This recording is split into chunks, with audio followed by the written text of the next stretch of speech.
Eu sou a aluna Alice, do curso de Educação Escolar Quilombola, do IFE Itapecuru-Mirim, e estou aqui hoje com o Fernando de Iemanjá, na tribuna jurandiense Itapecuru-Mirim. E hoje ele vai responder algumas perguntas a respeito do tambor de mina, surgimento e algumas curiosidades. Fala um pouco sobre os aspectos musicais. Quais instrumentos utilizados no tambor de mina, Fernando? No tambor de mina, a gente utiliza muito predominantemente os instrumentos de percussão, né, que nós chamamos de instrumentos, são os tambores, que são feitos de forma artesanal mesmo, né? Alguns deles são feitos ou de cano ou de tronco de madeira mesmo, onde eles formam aquele tronco, aquela base, e a pele animal que é utilizada. E aí quem toca esses tambores são chamados de abatazeiros. Tem as cabaças também, que são de forma artesanal, que é um fruto que se encontra na natureza, e elas são tecidas para fazer também, mais uma vez, aí, um som braçal de percussão, e aí quem toca são os acabaceiros.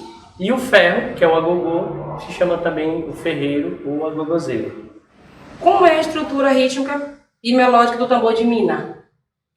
O tambor de mina, a gente tem 3 ritmos bem predominantes, que é o tambor de mina corrido, que é aquele som mais acelerado, mais frenético, digamos assim. A gente tem o ritmo de cura, que é um ritmo que nós herdamos de uma herança aí da cultura indígena, e o tambor de mina dobrado, que é um tambor de mina também que tem uma raiz histórica no seu fundamento mesmo, quando o tambor de mina chegou aqui no Maranhão. Como o tambor de mina se relaciona com outras tradições musicais afro-brasileiras? O tambor de mina, ele, assim como outras religiões afrodescendentes, ele é um resultante do que nós chamamos geralmente Brasil, né? O Brasil, ele pega aí vertentes, costumes e culturas de outras religiões. O tambor de mina tem muito presente, como eu falei para vocês, aquilo que a gente herdou dos nossos ancestrais que foram traficados da África. A gente também tem muita cultura indígena, né? E aí a gente pode ver o som daqui que os índios ressoam lá nas tribos, a gente também pode trazer isso para cá. A Bahia, por ser um berço da ancestralidade, acabou exalando os ritmos, o afroxé, o ijexá, que são mais popularmente conhecidos aqui no Brasil. Mas existe uma infinidade de ritmos, assim como qualquer outra cultura, outra civilização formalizada. Quais caboclos e orixás cultuados e relação com o sincretismo religioso? A gente tem, dentro do tambor de mina, assim como as outras religiões também, outras vertentes, um sincretismo muito forte, porque naquela época os negros foram traficados para cá, né? Então, tipo, eles não pediram para vir, eles tinham os seus costumes, sua religião. E aí o sincretismo foi a ideia que se teve naquela época para que eles não pudessem perder a sua essência, inclusive religiosa. Então, muitas das vezes, quando das pessoas que eram tidas como colonizadores, a religião predominante naquela época era o catolicismo. Então, ninguém poderia se opor ao catolicismo, teria que se render ao culto dos santos, à adoração somente deles. E aí o que o negro fez? Ele pegava, por exemplo, a imagem de São Jorge, que é um santo cristão, só que quando ele fazia referência a essa imagem, se benzia, ele não estava reverenciando São Jorge, ele estava reverenciando Ogum, que é uma divindade que tinha características parecidas com Ogum. E isso foi se espalhando em várias outras divindades, como São Sebastião, que dentro do tambor de mina, dentro da nossa vertente, ele também é cultuado como Oxóssi, que é uma divindade que tem relação com a mata e com e todas as divindades africanas, elas vão estar sempre relacionadas com algum elemento da natureza. Como surgiu a tribuna jurandiense? Quantos anos de existência em Itapecuru-Mirim? A gente tem a tribuna jurandiense, na verdade, ela inicia com o Pai Zé Preto lá em São Luís. O Pai Zé Preto já tem uma caminhada espiritual muito longa, desde pequeno. Aqui em Itapecuru a gente já tem uma residência fixa aqui, né? A inauguração há mais de 30 anos, né? É uma casa mesmo de resistência. Quando a gente chegou, meu pai conseguiu esse terreiro aqui, esse espaço, na verdade. E aí começou tudo muito simples, era conseguiu construir de barro mesmo, de taipa, como a gente diz. E aí teve alguns incidentes, naquela época a gente não tinha como saber se era o barracão pegou fogo. E a gente não tinha essa tecnologia de hoje para saber naquela época se era um incêndio criminoso ou não.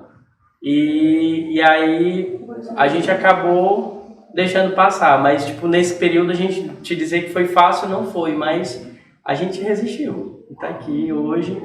Um beijo bonito, né? Obrigado. Número de filhos de santo. Hoje é bem complicado a gente dizer com exatidão o número de filhos de santos, mas eu poderia te dizer que a gente tem mais de 200, acho que uns 300 por aí. Né? Porque existem filhos que vêm todas as obrigações, porque a gente tem um calendário religioso, e tem filhos que não conseguem porque moram em outros estados ou moram em outro país e só conseguem vir em obrigações muito específicas aqui no terreiro, uma vez por ano, 2 vezes por ano.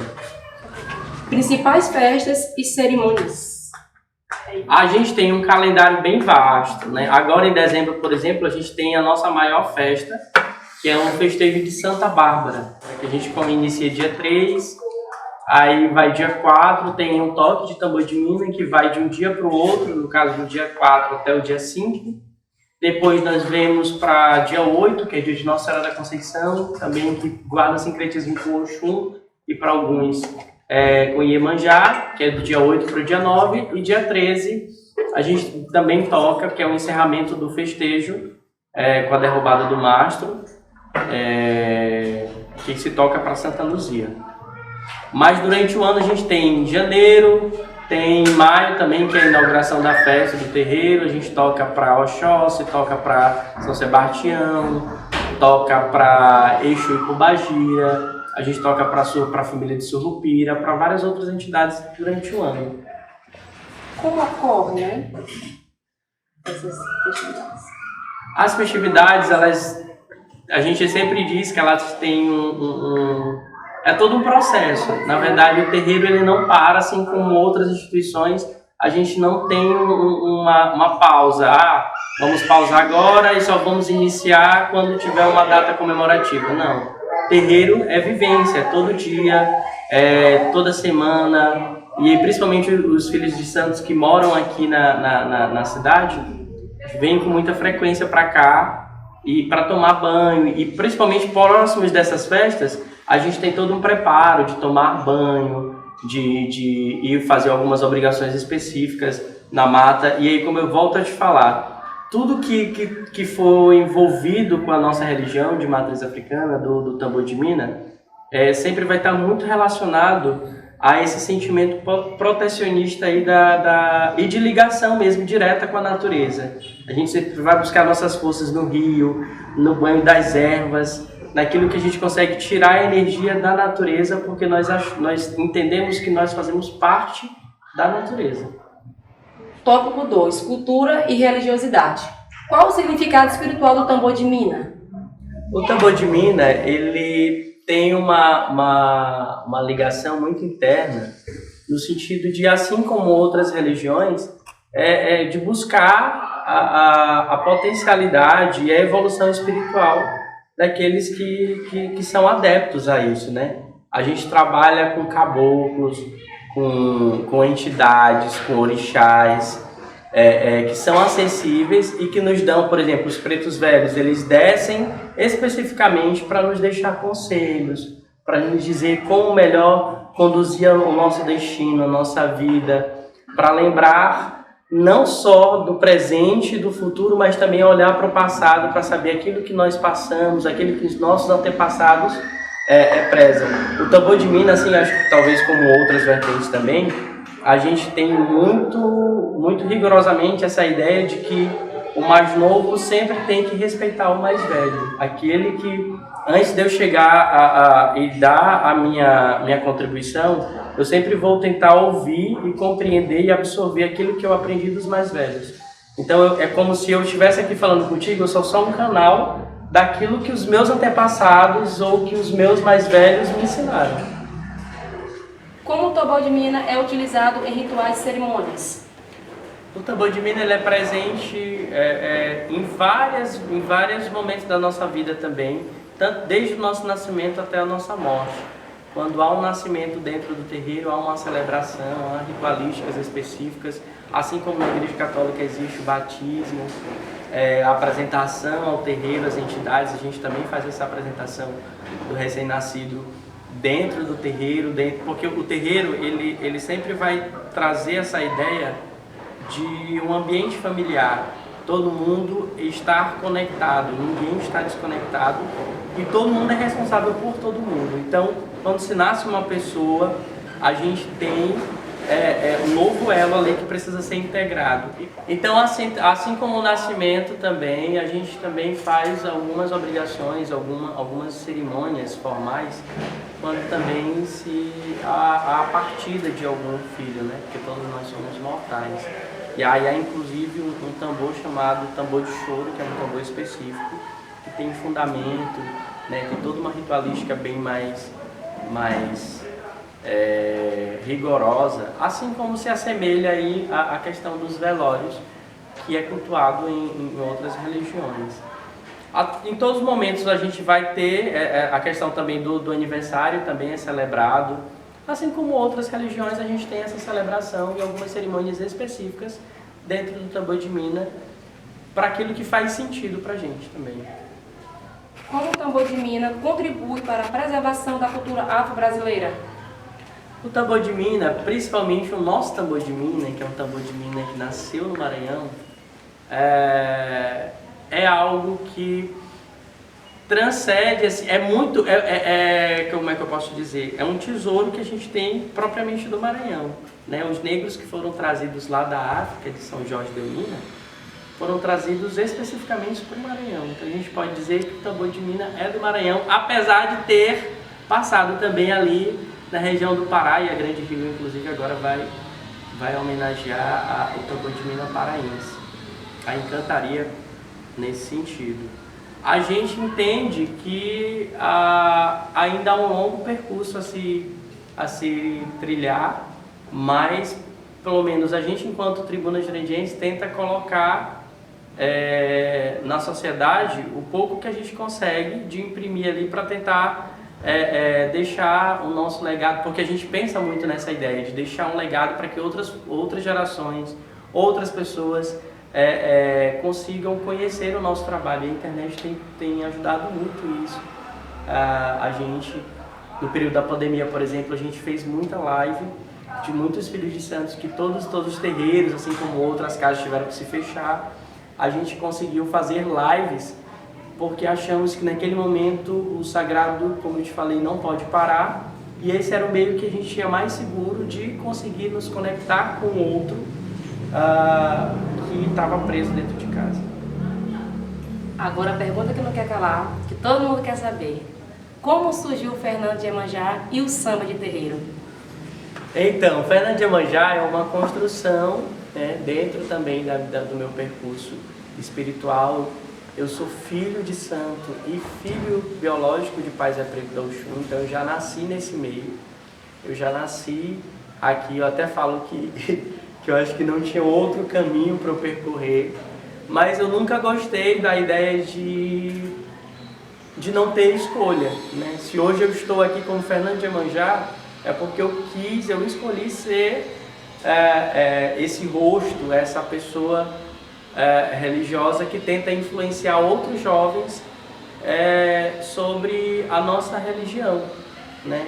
Por muito tempo a sociedade conseguiu ou se acomodou a ouvir sobre o tambor de mina ou sobre as religiões de matriz africana através de outras pessoas que não têm uma vivência de terreiro, ou através de um padre, ou através de um pastor, ou de outras pessoas que não propriamente viveram dentro de terreiro, ou que viveram dentro de um terreiro e por algum motivo se desentenderam com a religião, se desacreditaram com um sacerdote ou uma sacerdotisa específica, e aí explanou para o mundo uma vertente que não totaliza todas as casas. Assim como outras, existe um padre ruim, existe um pastor ruim, também pode existir um pai de santo ou uma mãe de santo ruim, porque nós somos seres humanos e nós somos falhos. Mas a religião, ela não guarda essa ligação direta, isso sempre me incomodou, não guarda essa ligação direta com o processo de demonização que a sociedade instituiu, né? Para se falar a verdade, dentro da nossa vertente, não existe nem esse conceito de demônio como é conceituado dentro do cristianismo. É uma outra vibe que em outro momento a gente pode conversar sobre isso. Mas pensando nisso, comecei um trabalho na internet, Fernando de Iemanjá começa um trabalho na internet juntamente com a Tribuna Jurandiense, e a gente começa a fazer lives, começa a gravar músicas, pontos, para que isso possa, a gente sempre usa um jargão que é vamos espalhar o tambor de Minas por aí. E aí 2023 agora, eu tive a ideia de criar o samba de terreiro, que é também uma vertente do samba, é digamos, uma área ali do samba que já estava um pouco esquecida, um pouco de lado, e onde eu tive a ideia de que a gente pudesse levar a nossa mensagem de dentro dos terreiros para além dessas quatro paredes, né? A gente fosse um pouco mais acessível e aceito lá fora. Não é fazendo de vitimismo, mas a gente precisa ser insistente 2 vezes mais para que a gente possa ter um espaço lá fora e o que a gente possa ser ouvido a nossa mensagem. E graças a Deus tem dado certo, né? Eu já estou aí com quase 300 mil seguidores. A gente já conseguiu, nossa estreia foi no aniversário de São Luís, a gente conseguiu cantar na Maria Aragão, né, para um público muito aberto, e para a gente tem um significado muito importante. E depois disso a gente conseguiu, aos poucos aí, a gente está com 1 ano praticamente, mas a gente já foi para outros estados, a gente já foi para Teresina, a gente já foi para o Ceará, a gente está conseguindo aí ter proporção de ir para outros lugares, para o Rio de Janeiro, São Paulo, agora em 2025 vai dar certo. E a nossa missão é essa, mais do que a ideia de se receber pela apresentação artística, é o carinho que a gente consegue perceber dentro desse nosso percurso de caminhada, né?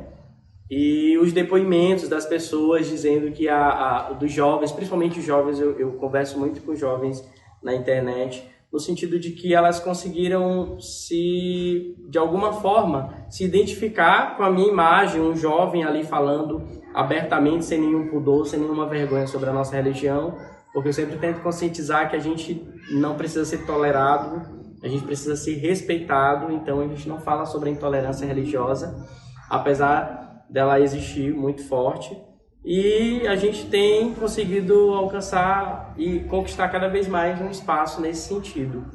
E tem uma música que ela fala muito sobre essa ideia mesmo do respeito, que ela é assim: esquece que a porta da senzala já não fecha, no meu terreiro ainda vai ter festa, e a flecha que se foi não volta mais. Floresce, que em meu quintal brotou erva sagrada, em meu pescoço guia consagrada, de branco da cabeça até os pés.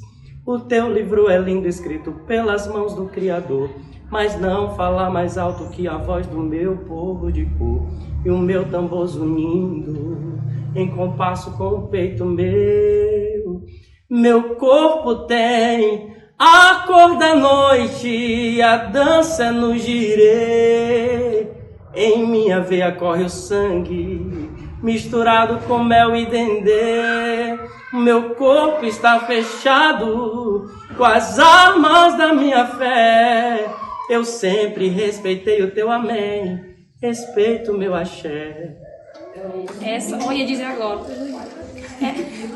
Essa foi a nossa entrevista com Fernando de Iemanjá, aqui na Tribuna Jurandiense.